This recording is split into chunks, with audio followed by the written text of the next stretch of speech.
dans le pays. Donc, tu as laissé les enfants avec ton mari.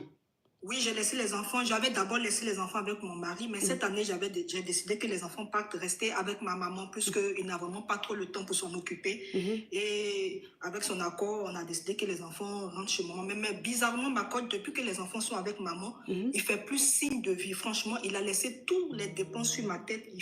Franchement, rien de tout ça. Ah bon? Rien de tout ça. Et maintenant, mais c'est encore plus grave, il ne communique plus avec moi. Il ne communique vraiment plus avec moi. Au début, on a traversé vraiment des moments très difficiles au pays. Ça n'allait pas. C'est lui-même qui m'encourageait de partir, de quitter le pays, d'aller me chercher. Bon, pour moi, je me dis que, bon, aller me chercher, oui, c'est bon. Peut-être et puis aussi, peut-être la distance va faire que nous deux, vraiment, l'amour va renaître. Mais j'ai compris plus que ma coach, que j'ai vu que c'était une manière de se débarrasser de moi. C'était vraiment une manière de se débarrasser de moi. Au début, j'envoie l'argent par rapport aux enfants. Mais depuis, je vous dis, ma coach, depuis que j'ai enlevé les enfants, avec lui, j'ai donné à ma maman, à ma petite soeur de veiller sur les enfants. C'est comme si j'ai mis un frein. Il ne communique plus rien avec moi. Il ne communique plus. Souvent, c'est moi-même, je prends l'appel direct et puis je l'appelle. Et je lui demande, mais tu ne m'appelles pas. Et bon, il me raconte des choses qui ne tiennent pas, quoi, ma coach, qui ne tiennent pas. Donc, du coup, je suis un peu dans... Je ne sais pas si je dois refaire ma vie parce que j'ai l'impression que je ne suis plus mariée. Franchement, j'ai l'impression que je suis vraiment plus en couple. Est-ce que tu as essayé, de contacter ton mari pour en parler, pour lui dire que tu comprends plus son attitude? Oui. J'ai communiqué avec lui, j'ai essayé de lui parler, mais il me dit non, il n'y a rien. Souvent même, je fais des rêves, je lui dis, je le vois très éloigné de moi. Je l'appelle dans les débuts. Je lui dis, j'ai l'impression que tu t'éloignes de moi. Il me dit, non, mais mettre en prière, mais au fur et à mesure, ça persiste. Ça persiste. Franchement, je ne sais plus si franchement, ma coach, je ne sais plus si je suis en couple. C'est comme, c'est dans du néant, je suis. Je suis comme dans du néant. Franchement, aidez-moi parce que là, c'est compliqué, ma coach. C'est compliqué. Ok, tu as quel âge, ma chérie? Moi, j'ai 40 ans. Tu as 40 ans. Ton mari a quel âge? Bon, il peut avoir, il est dans la cinquantaine maintenant. Hein. D'accord. Donc, ça veut dire que les enfants, tu as déposé les enfants chez ta soeur il y a combien de mois? C'est depuis la rentrée. Depuis la rentrée, donc on va dire bientôt 1 an.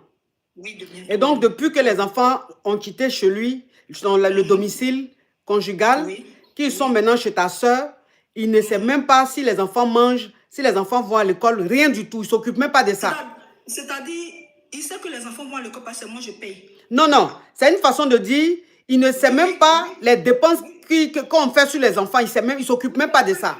Il ne fait plus. Il ne fait plus. Franchement, il ne fait plus. C'est souvent même mes soeurs le forcent même à envoyer moi le petit déjeuner des enfants.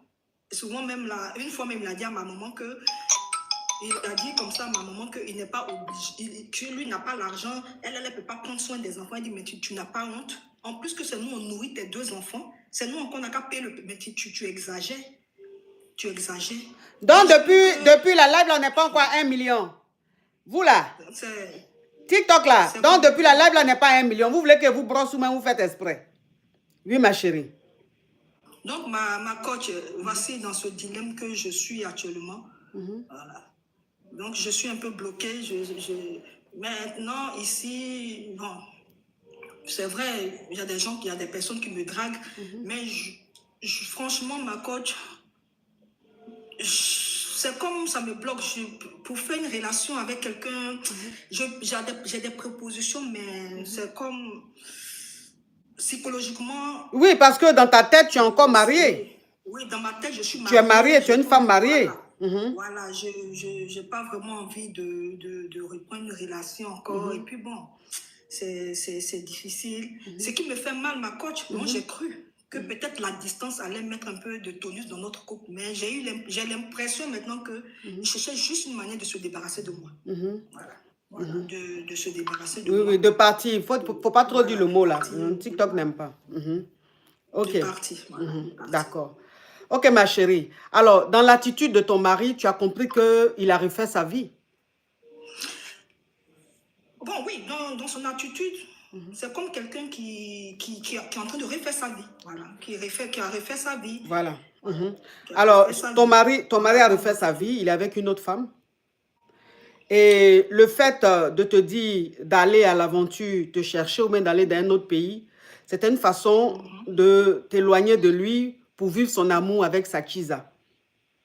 Donc, depuis que tu es parti, en fait, le mec, il se sent plus à l'aise pour rester avec sa Kiza. Et comme les enfants sont plus avec lui, il dit bingo. Donc, maintenant, il est en train de vivre sa vie de louga avec la Kiza. Mais il a dit, pourquoi l'écran est devenu sombre? La team TikTok, vous me recevez? Est-ce que l'image est claire? C'est devenu sombre chez moi ici. Vous me recevez? L'image est caviar, mes amours? L'image est caviar chez vous? Ok, d'accord. Donc, ok. Donc, ça veut dire qu'il a fait exprès. Il a fait exprès de t'éloigner pour pouvoir vivre son amour. Donc, le fait que les enfants ne soient plus chez lui, là, il a trouvé que c'était une très bonne idée. Donc, dans sa tête, il n'a plus d'enfants, il n'a plus de femme. Donc, il est en train de vivre sa vie avec sa Kiza. Toi, maintenant, comme c'est toi maintenant qui t'occupes de tes enfants, c'est toi qui fais tout, tu payes leur école, tu les nourris et tout. Toi, dans ta tête, tu dois te dire que tu n'es plus marié. Tu dois te dire que toi aussi, là, tu es célibataire. Donc, commence, dis-lui que tu veux divorcer. Vous allez divorcer. Il va te libérer. Toi, maintenant, si tu as des dragueurs, s'il y a un qui te plaît, ma chérie, il faut vivre ta vie.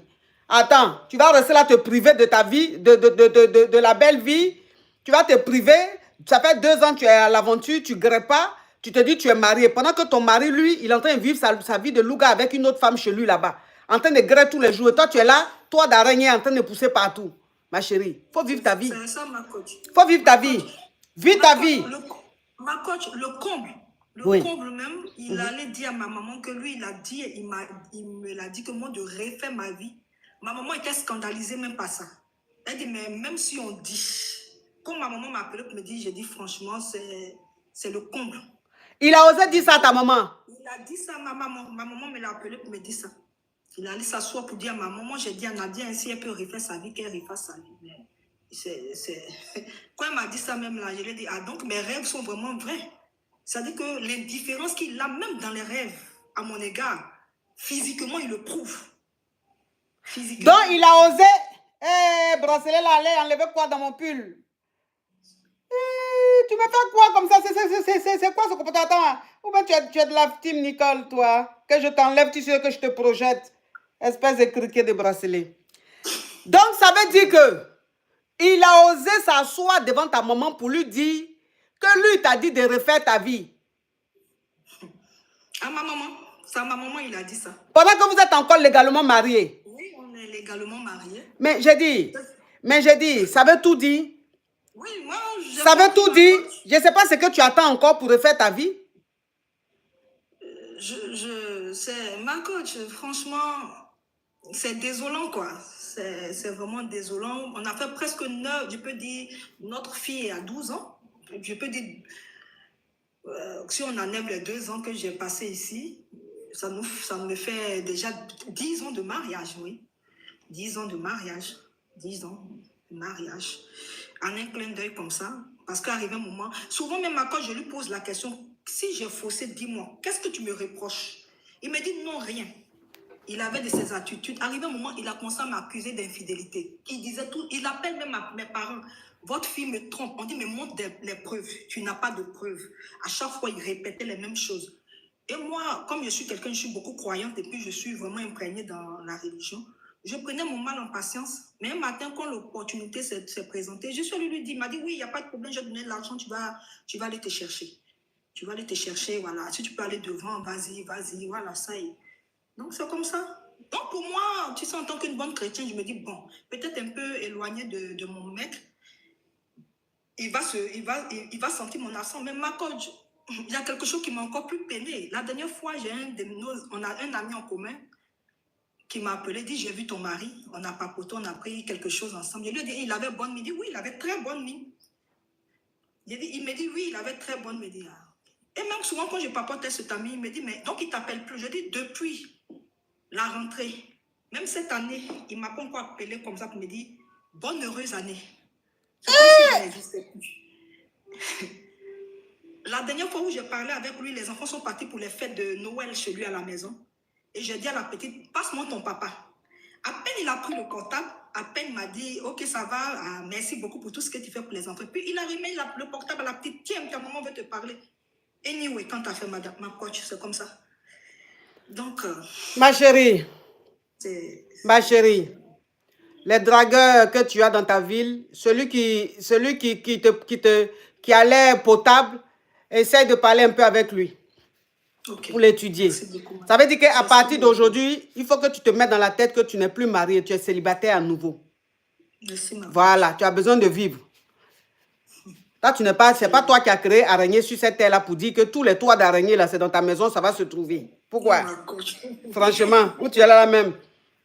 Quand même, tu sais, tu t'en te laver même, chose, l'eau même, quand l'eau même, tu es en train de te rincer avec ça, même que ça va vers là-bas, même, toi-même, tu es là, puis tu fais, tellement que tu es quoi? Non, mais attends, franchement, tellement que tu es quoi? Mais on peut se maltraiter dans sa vie comme ça? Libère-toi, s'il te plaît, tu vas te faire du bien. C'est pas... Faut te libérer. Non, mais on est où là? Merci beaucoup. Oui. Ma coach, vraiment, il faut reconnaître que nous, les femmes, nous traversons vraiment des moments très difficiles. Au revoir, ma chérie. Là, ça devient causerie. Pardon. Au revoir. Ça devient causerie. Toi aussi, tu